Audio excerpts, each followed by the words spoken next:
Assalamualaikum warahmatullahi wabarakatuh dan selamat petang semua. Kita tengok hari ni satu example belt. Okay. InsyaAllah ni adalah example yang mudah. Okay. Hopefully dengan example ni kita boleh apply apa yang kita dah belajar setakat ini di dalam topik belt.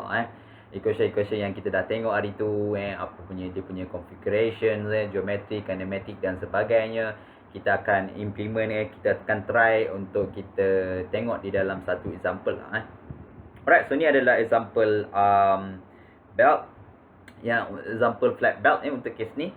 So kita baca sikit soalan dia. So a plastic flat belt 16mm wide and 0.5mm thick transmit 10 kW of power. The input pulley has a diameter of 300mm and rotates at 2800 rpm, whereas the output pulley speed is 1700 rpm. The pulleys are 700mm apart. The coefficient of friction is given as 0.2 and the bell weight is 25 kN per meter cubic.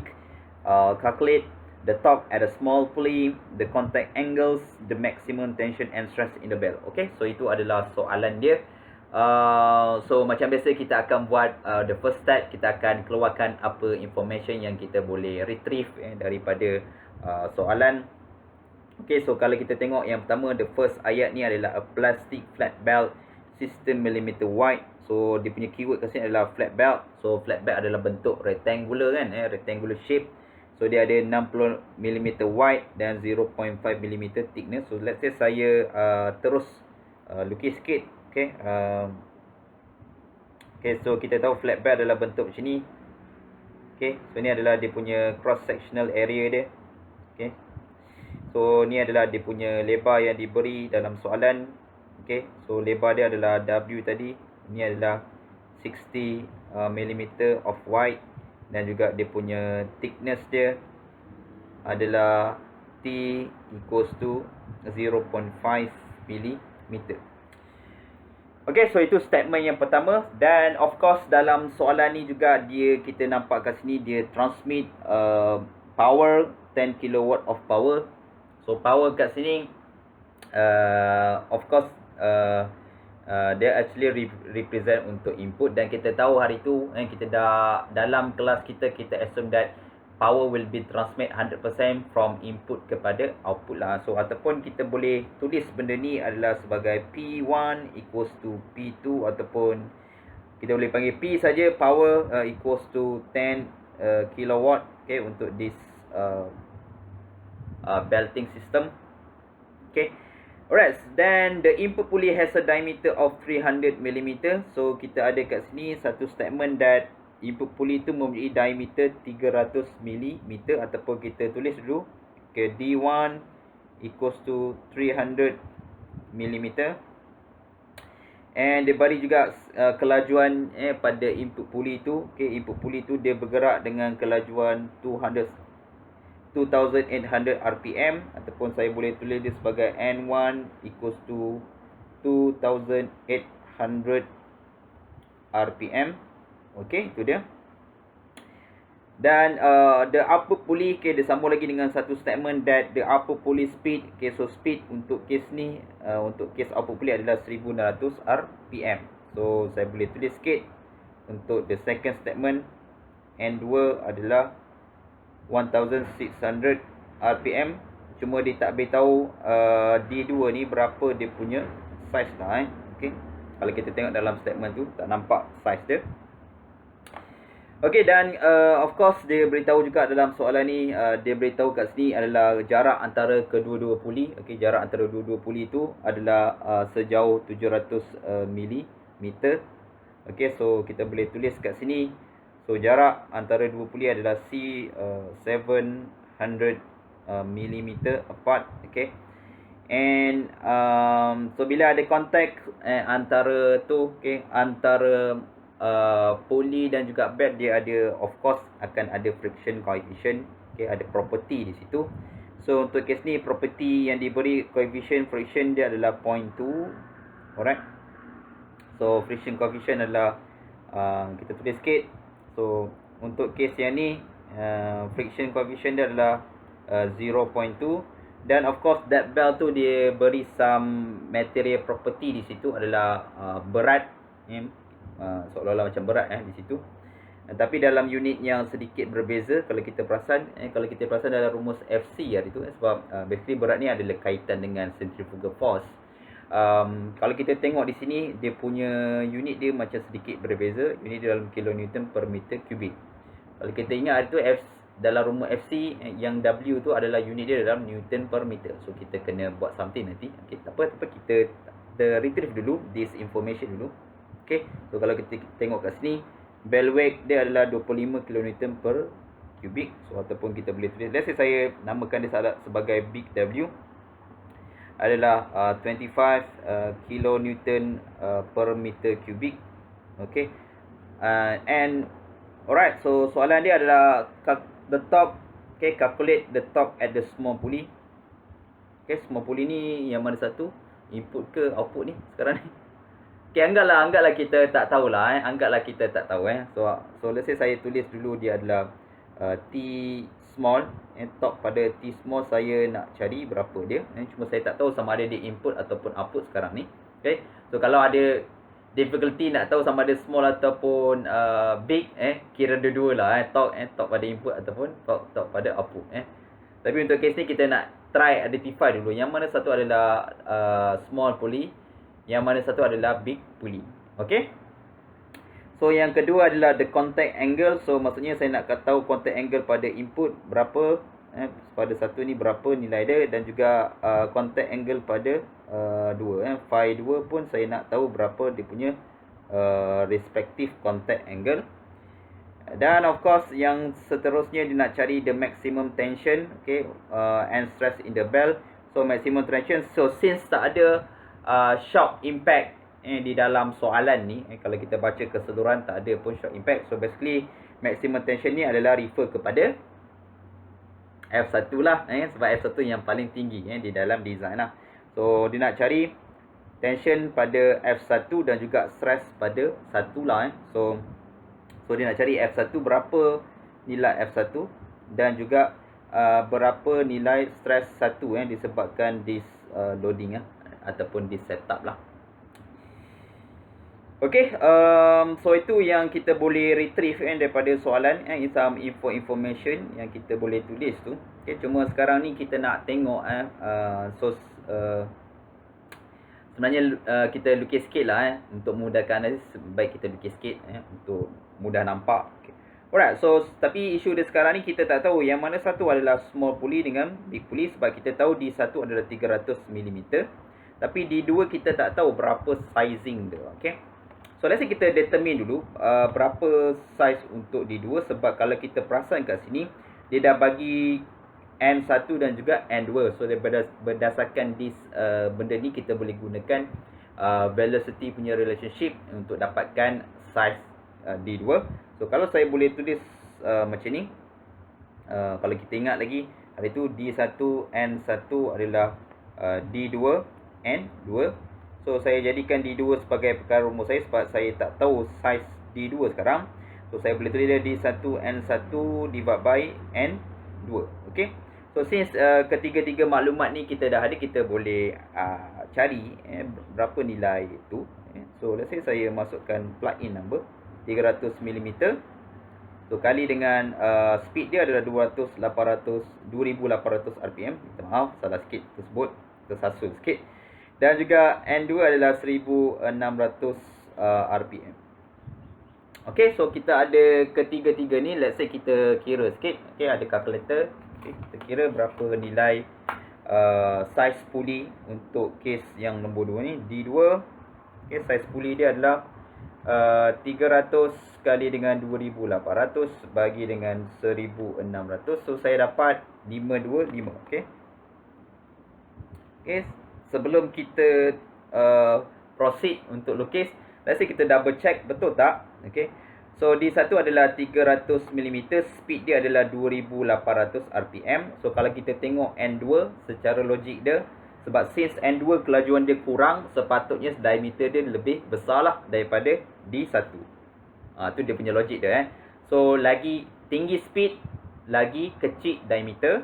Okay, lagi kurang speed, lagi besar diameter lah. So sepatutnya D2 ni, sepatutnya berdasarkan kita tengok ini saja kita dah boleh agak dah D2 tu sepatutnya lebih besar daripada D1. So berdasarkan ni, so D2 kita adalah 525mm. So D1 300mm. So maksudnya kita dah accept this condition lah. So maksudnya betul lah. Kita tak salah kira.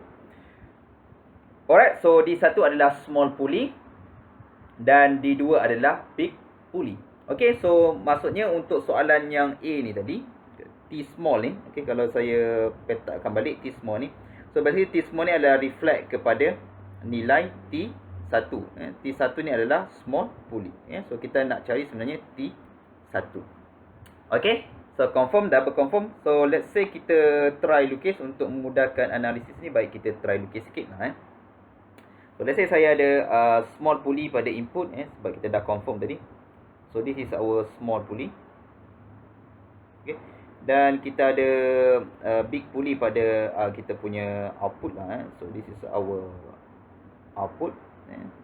Dan saya tarik macam tu, tarik macam tu, tarik macam ni, tarik macam ni, tarik macam ni, dan tarik macam ni. Okay, dan saya contactkan this tangent point ni. So every tangent point ni saya sambungkan dengan belt system. Okay, macam tu. Okay, alright. So kita ada this belt. Okay, this kita pun ada this belt. Sorry lah, lonjong sikit bahagian bahagian output pulley. Alright, so kita labelkan sedikit. Kalau kita boleh labelkan, so pertama kita labelkan this jarak antara kedua-dua pulley. Okay, so dia bagi tadi jarak dia adalah 700mm, tak silap saya tadi. Okay.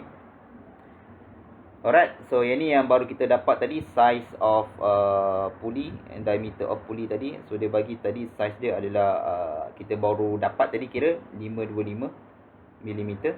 So let's say saya tulis D2 dulu lah. Tak nak keliru. So D2 adalah 525mm. Okay.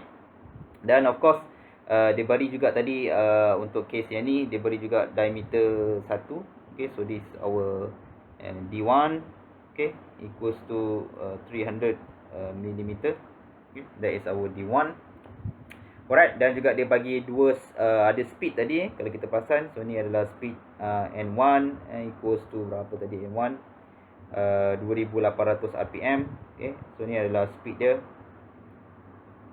Dan dia bagi tadi N2 tadi adalah 1600 rpm. So 2 kali ganda kelajuan. Ya ke? 2 kali ganda? Yelah kot. Bukan salah. Sorry, my mistake. Okay.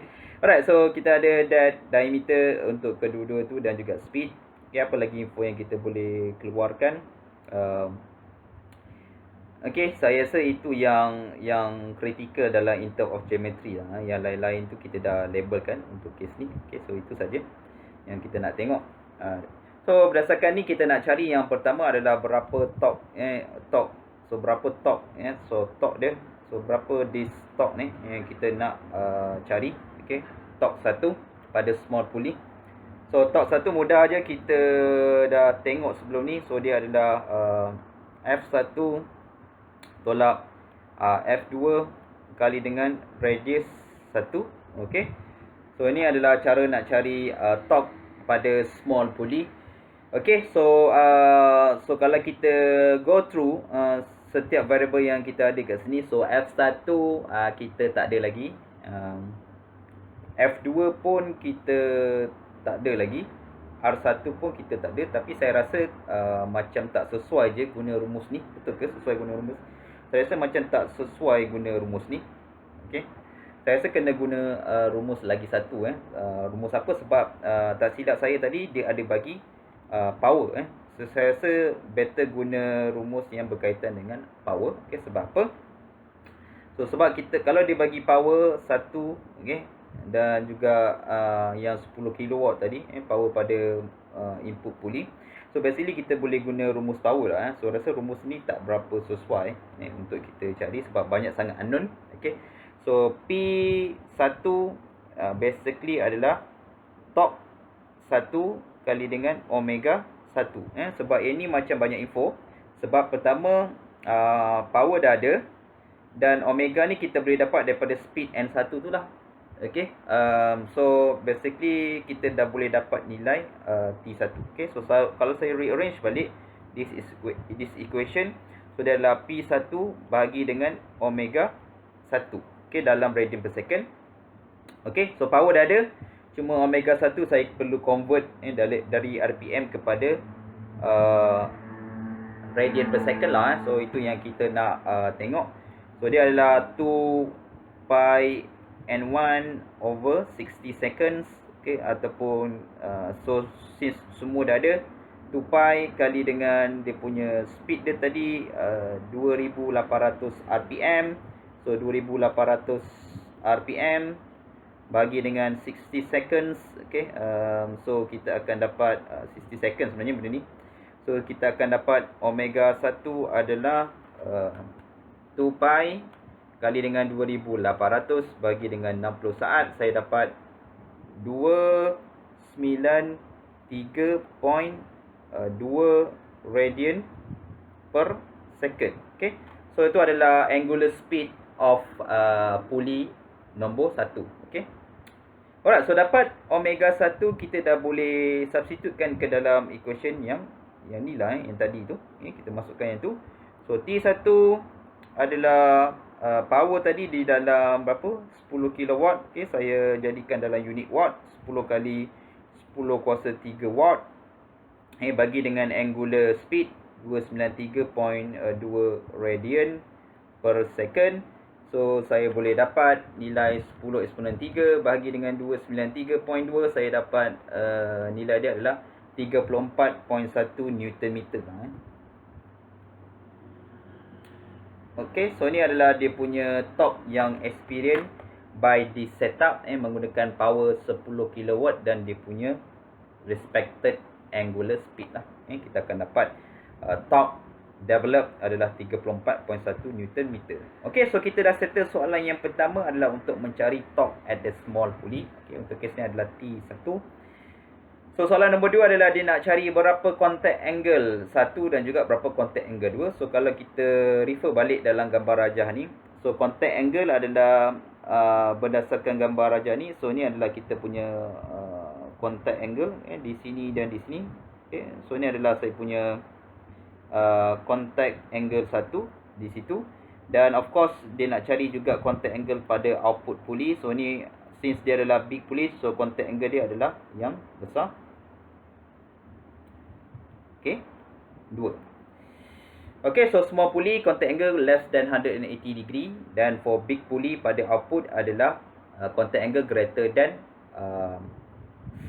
180 degree lah. Okay, so kita dah tahu dah benda tu. So kita tulis sikit rumus dulu. So contact angle 1 since dia adalah kurang daripada 180 darjah. So kita boleh tulis dia sebagai 180 darjah tolak 2 alpha. Okay, so ni rumus ni kita dah belajar. Kalau ingat lagi, alpha tu yang ni. So this is our alpha. Okay, that is alpha.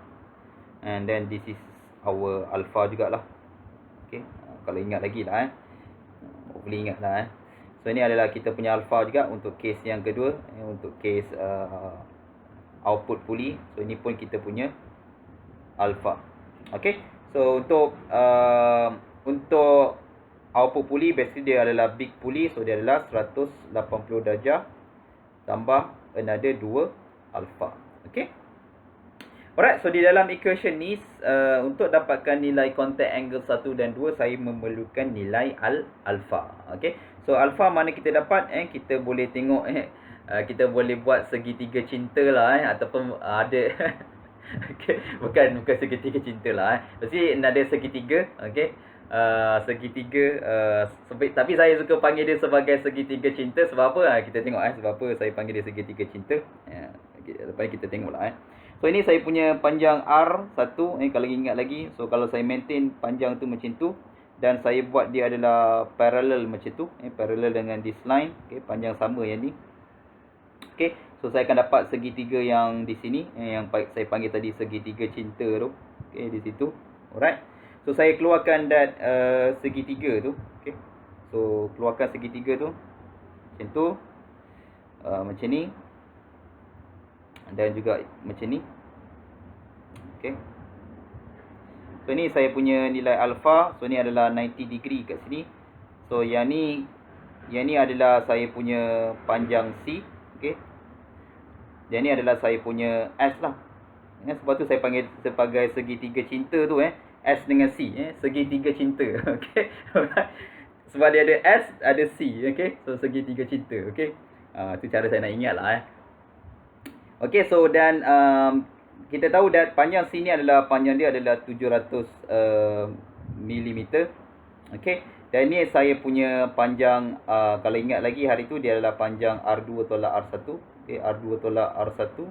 Ataupun kita boleh tulis dia sebagai D2 tolak D1 bahagi dengan 2 lah.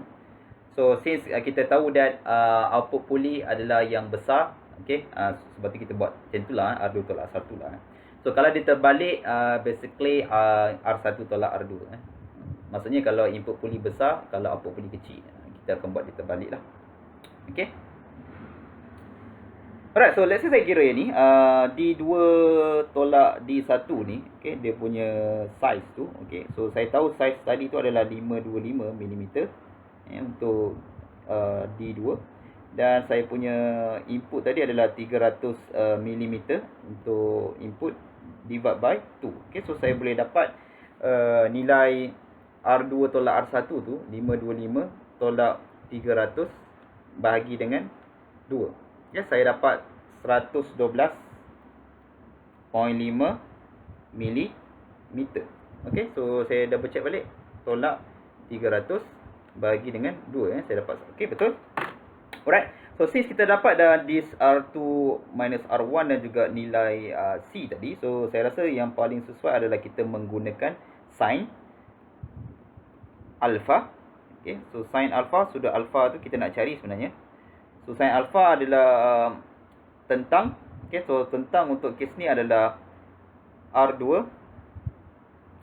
minus R1, okay, divide by C lah. Okay, so kita ada pelajar dia terus gunakan rumus ni saja, okay, sebab dia dah hafal dah tapi kena hati-hati, nilai tu depend lah. Okay, kalau input puli besar, maksudnya dia terbalik lah, R1 tolak R2. Okay, so berhati-hati bila gunakan lah Okay, so since kita dah ada ke nilai R2 minus R1 dan juga C, so kita boleh substitutekan. Okay, 112.5 mm bagi dengan jarak kita tadi adalah 700 mm. So kita dah boleh cari nilai alpha, sudut alpha ni 112.5 bagi dengan 700. So kita arc sin, kita akan dapat nilai dia adalah 9.25. Okey, saya guna itu 9.25 darjah. Okey, so itu kita punya nilai alpha. Okey, so alpha dah settle, so kita nak cari berapa contact angle 1 dan juga berapa contact angle nombor 2. Okey, so kita gunakan rumus yang kita dah keluarkan tadi. So contact angle 1 adalah 180 darjah tolak 2 alpha 9.25 darjah. Okey, so kita kira yang ni 180 tolak 2 kali 9.25. So saya dapat 161.5 darjah. So ini untuk contact angle nombor 1. Ataupun saya convert siap-siap, sebab apa, nanti kita nak guna rumus ni dalam F1 nanti. So bila nak kira F1, kita kena pastikan dia unit dia dalam radian lah. So dah kita convert siap-siap. So contact angle 1 ni saya convert kepada radian, 161.5 darjah bagi 180 darjah kali dengan pi. So saya akan dapat unit dalam radian. Okey, 161.5 bahagi dengan 180 darjah kali dengan pi radian, saya dapat 2.8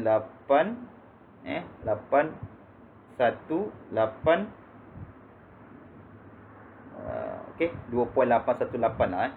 So please, okey, bagi jawapan dalam 3 angka berartilah at least minimum, okey, 3 titik perpuluhan untuk kes contact angle 1 dan juga 2 So please jangan ambil 2.8 itu salah Jangan kalau dalam radian ni at least kena 3 angka titik puluhan, mesti ada 3 nombor kat titik puluhan tu selepas titik puluhan So untuk kes ni 2.818 So jangan ambil 2.8 jangan ambil 2.82 itu adalah salah.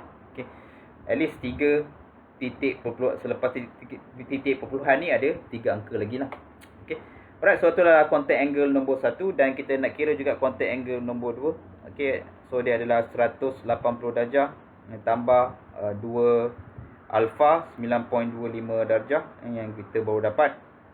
So kita kira sikit yang ni 180 tambah 2 kali 9.25 so saya dapat 198.5 darjah. So ni adalah sudut dia. Okey. Okey. So contact angle nombor 2 saya nak tukar dalam unit radian 198.5 darjah. Okey. Bahagi dengan 180 darjah kali dengan pi radian. So saya boleh dapat 198.5 bahagi dengan 180 darjah kali dengan pi saya dapat 3.464. Okey. 3.464 radian. Okey. So sebelum kita proceed, okey, kita double check dulu betul tak logik tak contact angle 1 dan contact angle 2 tu. So let's say kita tengok contact angle 1. So contact angle 1 kita dapat 161.5. So basically contact angle 1 sebab dia semua pulih dia mesti less than 180 degree. So logik. So dalam radian ni logik tak? Logik ke tidak adalah contact angle 1 adalah less than pi divided by 2. So kalau kita tengok logik tak? So pi divided by 2 saya dapat 1.57. So sorry, pi. Apa pi divided by 2? Sorry saya punya mistake Okey, apa pula pi over 2 silap itu 90 darjah So pi adalah 180 darjah. So pi adalah 3.1 ataupun kita boleh tulis dia adalah 3.1412. So kalau kita tengok untuk kes ni, so ni logik lah So maksudnya kita tak salah kira lah untuk kes ni. Sama juga dengan contact angle nombor 2. So kita dapat 198.5 darjah dan kita tahu dia adalah big pulley. So sepatutnya contact angle 2 ni mestilah greater than 180 darjah. So maksudnya dia valid Dan kita tengok juga untuk kita punya conversion ni. So contact angle nombor 2 sepatutnya besar daripada pi, ataupun untuk kes ni contact angle 2 mestilah lebih daripada 3.1412 radian. Okey, so kalau kita tengok dia adalah 3.464. So maksudnya kita tak salah kira lah. Okey, so maksudnya di okey lah tak ada isu. Okey, so kita dah settle dah untuk soalan nombor 2. Okey, B, the contact angle. So soalan seterusnya adalah the maximum tension and stress in the belt. Okey, so sekarang kita nak cari berapa tension yang paling tinggi di dalam design adalah F1 untuk kes ni, dan juga berapa stress yang develop disebabkan oleh tension itulah by respect dengan that cross sectional area untuk kes ni adalah cross sectional area of flat belt. So kita tahu that kalau dia pusing macam ni kita punya assumption tu pusing macam tu, dan kita punya basically kita punya F1 adalah pada sini. This is our F1 dan ini adalah saya punya F2 So ni F1 ni yang kita nak carilah di dalam problem ni sebab dia yang paling tinggi. So kita boleh gunakan rumus yang kita dah tengok pada topik yang lepas yang ringkas tu. So F1 adalah FC plus gamma minus 1 T1 over R1. Alright. So kita nak cari dulu nilai untuk dapat F1 saya kena tahu FC berapa centrifugal force, this gamma this ratio ni ratio gamma ni, dan juga saya kena tahu juga nilai torque 1 dan juga R1. So torque 1 usually kita dah dapat tadi pada small pulley 34.1 Nm dan R1 adalah diameter bagi 2. So kita boleh dapat juga nilai R1. So ni tak ada isu. Cuma isu sekarang ni adalah kita nak cari nilai FC yang kita pending. So let's say kita cari dulu nilai centrifugal force dulu. So FC kalau kita ingat rumus dia hari tu adalah W over G V square. Okay. Okay, so W ni kita ada isu sebab W untuk kes ni, okay, W untuk kes ni unit dia adalah di dalam Newton per meter. Tapi kalau diberi dalam soalan, okay, soalan beri tadi unit dia dalam, kalau kita boleh refer balik. So ni dia, soalan diberi W ni di dalam unit yang berbeza. Unit dia adalah kilonewton per meter kubik. So maksudnya untuk kes ni kita perlu convert kepada unit yang sama macam unit W yang di bawah tu. Okay, Newton per meter. So macam mana kita nak convert benda ni? Okay, so kalau saya nak unit yang macam ni, okay, so saya pun tak ingat rumus. Okay, saya guna logik saya je. Okay, hopefully you boleh lah.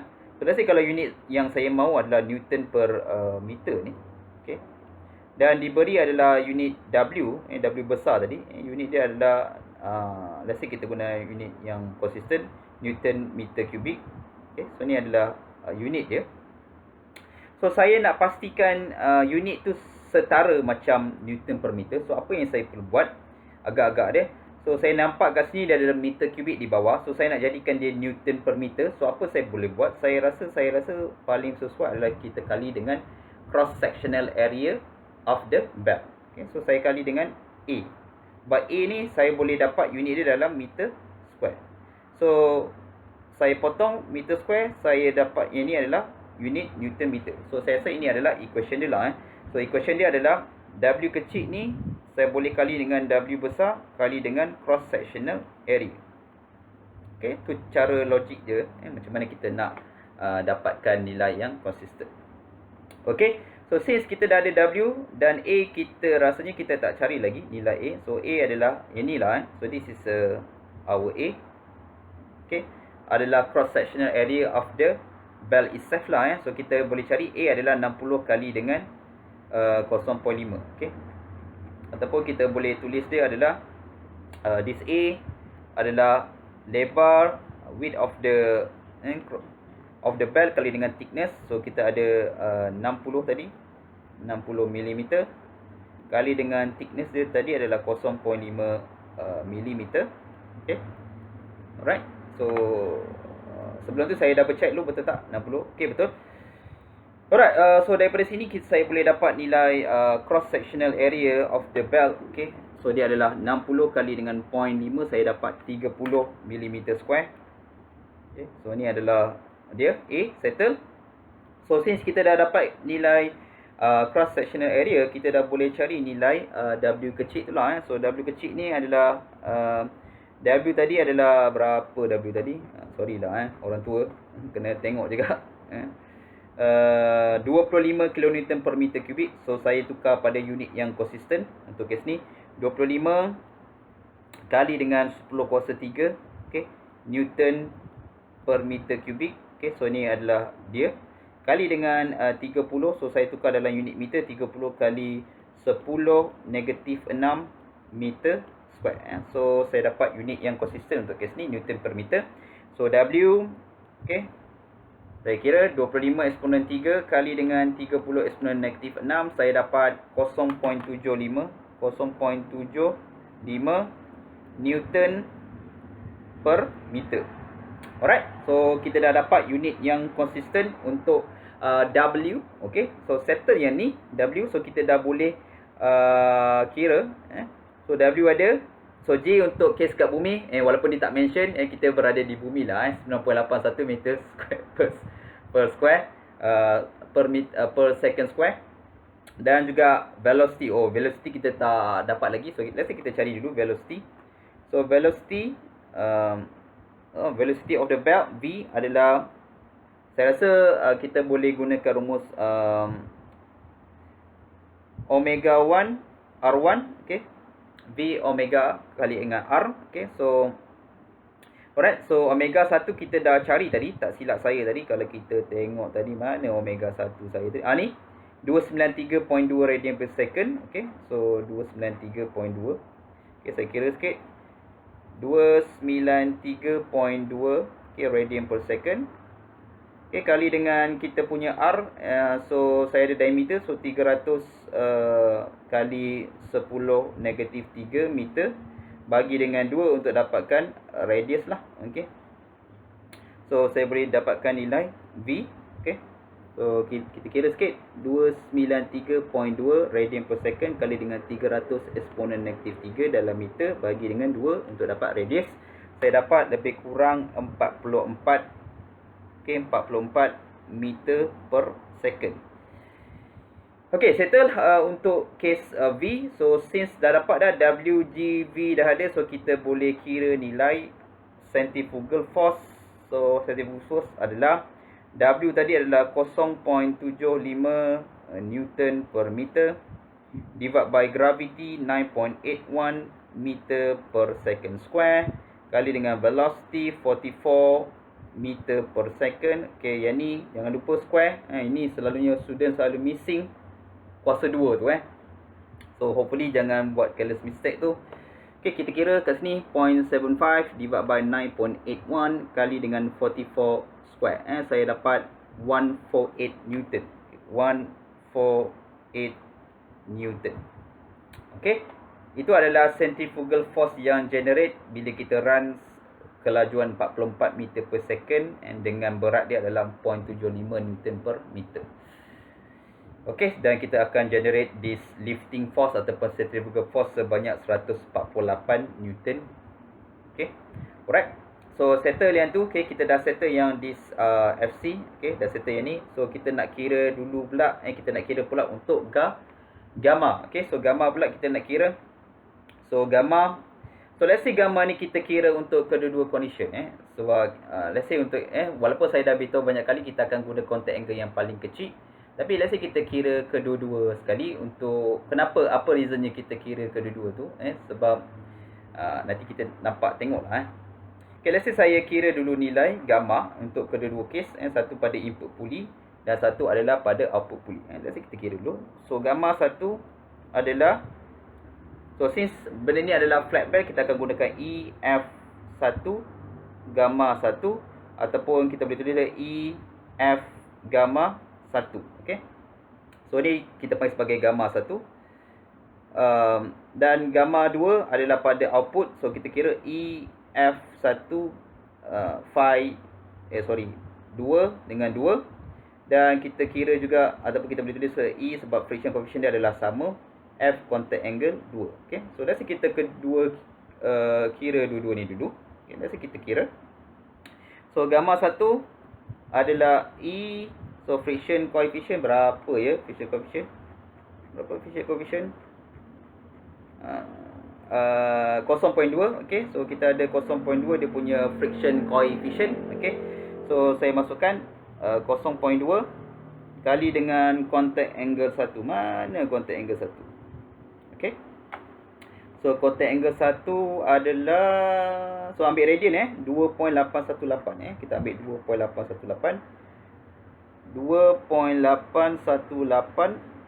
radian. So itu kita punya gamma 1. So let's say kita kira gamma ni. So kita kira 0.2 kali dengan 2.818. Alright, saya dapat 1.7. 1.757. So ni adalah ratio dia. Gamma 1 1.757. So let's say saya kira untuk gamma nombor 2 pula. E 0.2 sama friction coefficient, tapi dia punya contact angle pada output pulley berapa ya tadi? 3.464. So 3.464 radian. So gamma 2. Right, kita pilih. Kita kira sikit. 0.2 kali dengan 3.464 radian. Kita akan dapat 1.9. So dia lagi besar sikit. Right. 999. Let's say saya guna nilai tu. So saya nak proofkan kat kamu yang gamma yang kita akan pilih adalah gamma yang kecil. So gamma yang kecil akan menghasilkan tension yang besar. Sebab apa? Ni reason dia. Okay, kita tengok dulu dalam equation F1. Okay, so nilai F1 adalah yang ni. Okay. So kalau kita dapat cari ratio gamma divide by gamma minus 1 yang paling besar, kita akan gunakan di dalam tu lah. Let's say kita cari dulu nilai gamma minus 1. Okay, so let's say kita kira yang tu. Kita kira yang ni. So gamma 1 minus 1. Sebab apa kita pilih yang kecil? Sebab apa kita pilih 2.818 sebagai pemilihan kita nanti untuk case nilai gamma lah. Sebab dia akan menghasilkan gamma 1 minus gamma minus 1 ni adalah yang paling tinggi. So let's say kita kira ni. Okay, so 1.757. Okay, divide by 1.757. Okay, 7 tolak 1. Okay, so kalau kita kira this fraction ni, okay, gamma 1 minus 1. So saya akan dapat kat sini 1.757 tolak 1, saya dapat tu 1.757 bagi yang tadi saya dapat 2.321. Okay, so tu dia. So let's say kita kira pula untuk case yang gamma 2 ni, gunakan rumus yang lebih kurang sama macam tadi. So kita kira ni 1.999, okay, divide by 1.999 tolak 1. So saya dapat juga untuk case yang ni gamma 2 minus 1. So kita kira sikit yang ni 1.999 bagi dengan 0.999. Saya dapat 2.001. Okay, alright. So bila nilai gamma kecil, dia akan menghasilkan gamma 1 minus gamma 1 minus 1 adalah yang paling besar. Kalau kita tengok sini, nilai gamma 1 divide by gamma 1 divide minus 1 tu adalah lebih besar. So maksudnya kalau kita buat kat sini sebagai conclusion, gamma 1 minus 1, okay, lagi besar daripada nilai gamma 2 minus 1. Okay, so kalau kita reflect balik equation FC ni, okay, sebab FC ni, okay, dia adalah berkadar terus dengan nilai gamma. Okay. So dalam design ni, so kalau nilai gamma minus 1 ni adalah besar nilai dia, so basically tension akan besar. Sebab dalam sistem ni kita ada dua case tu. So kita kena pilih worst case condition. Sebab bila nak design mesti pilih yang paling kritikal, yang tension yang boleh menghasilkan yang paling besar lah. So kalau kita pilih yang nombor 2 ni, kalau kita pilih 2.001, maksudnya tension yang kita pilih tu salah. Sebab dia tak besar. Sebab FC constant. Nilai FC constant, nilai T1 dengan R1 pun dah constant. So dia depend dengan number of gamma ni. So kalau gamma ni besar nilai dia, basically tension pada F1 lebih besar.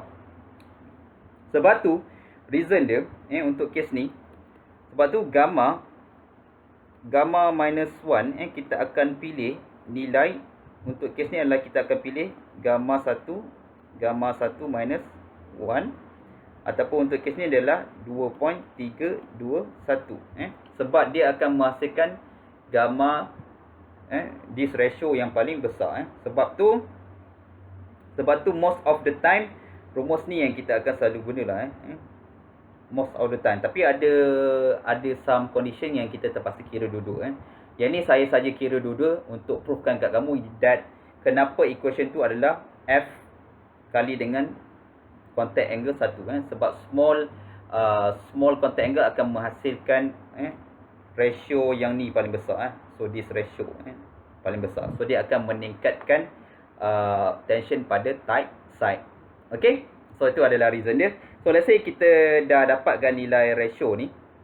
Okay, so T1 kita dapat tadi 34.1 dan R1 pun dah ada tadi 300 bagi 2 dapat 150 mm untuk radius 1. So kita dah boleh kira nilai F1 lah.